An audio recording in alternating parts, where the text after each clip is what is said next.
G'day installers, today I'm assembling an ECO-Rail splice between two sections of our new Elite Rail.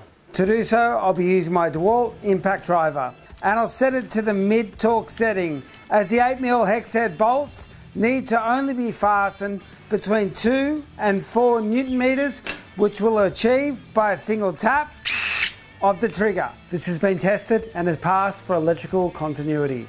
What's key when installing your ECO-Rail splice on the Elite Rail is that the splice is rotated so that the middle rib sits in the bottom of the connection point. With just one tap, the assembly is together. Now grab my digital torque wrench to check that the bolts are fastened between 2 and 4 Newton meters. Each brand of impact driver's torque and settings are different. Please check your impact driver to see how you can achieve the specifications of a maximum of 4 Newton meters when installing the ECO-Rail splice between your sections of Elite Rail. And make sure you verify it for yourself by using a torque wrench. This single tap install is super efficient.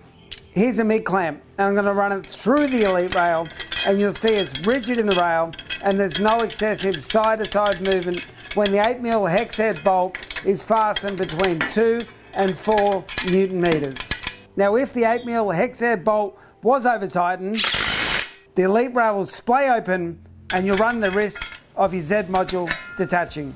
Therefore, only ever fasten the 8mm hex head bolts between 2 and 4 Newton meters. And remember, always rotate your PV Easy Rack ECO-Rail splice so that the middle rib sits at the bottom of the connection point.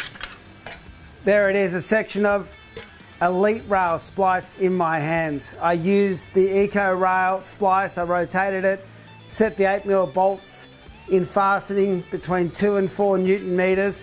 If you want to grab some of this beautiful Elite Rail or any other Clenergy products, certainly go to one of our authorised distribution partners to pick up any of your PV Easy Rack products. And if you want to know how to install the products or you have any other questions, certainly just reach out to our technical team anytime.